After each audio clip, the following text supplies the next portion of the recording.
We spent and we have impacted over millions of learners is only on trying to understand how people learn.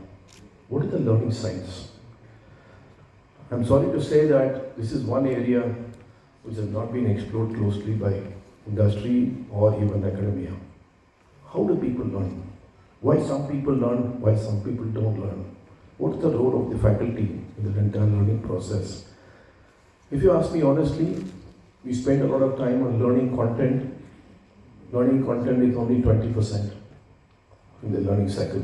Or effectiveness of learning we measure, 20% is learning content. Faculty is 10%. 50% is motivation to learn. Who is responsible in the education system to motivate a student to be the best? In our schooling days, our teacher was. I think any one of us in the older age group will say one teacher that made a difference in our life. But who's responsible for motivating the kids today? That's the question we need to ask. In capacity building, we've been working with 10 countries.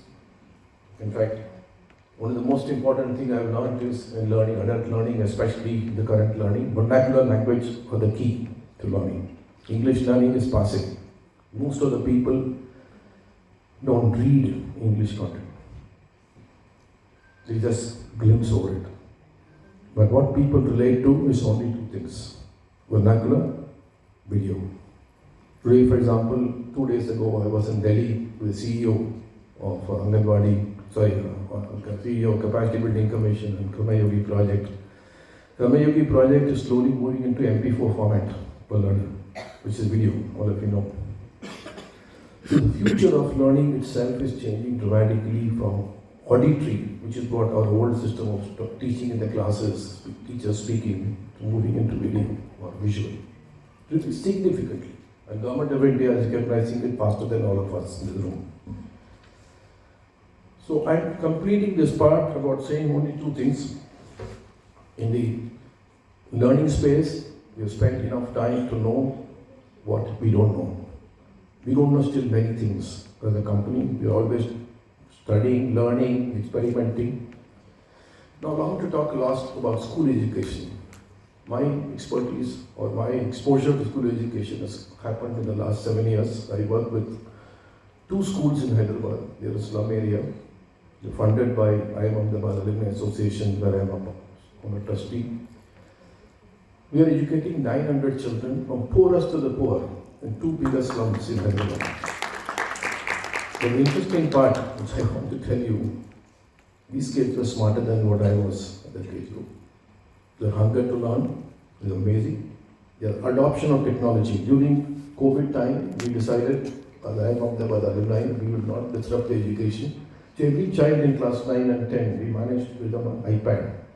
Every teacher was retrained on using laptop, and the education continued. The surprise is, children adopted faster than the teachers. Teachers are struggling to use using laptops. Children were picking up like this. So that's the good news about our young children. They are smarter than us, what we were in the age group. And the poorer they are, the hunger for education is more, provided you create the right environment for them. That's our job sitting here. Let me go on to some conclusions. This is a backdrop what I said here. And what I think is the real problem, which I think this conference should seriously study. First is, AI is going to beat the hell out of human beings. Whether we like it, don't like it. Second, AI is already there. It's no longer discovering AI, how to use AI. It's AI. I, for example, prepared this entire presentation in 4 hours using AI with my knowledge, my experience. I interacted 10 to 12 times to change the presentation, and finally it produced output. One is a write-up which I put on the table there. The second is a PPT which was prepared entirely by AI, which I used to spend hours preparing all of them now, reduced to 4 hours of thinking.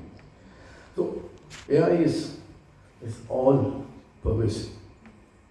I am 68 years old now, and every day in the morning when I get up, I do at least 2-3 prompts on AI to see something, what I want to learn, something new.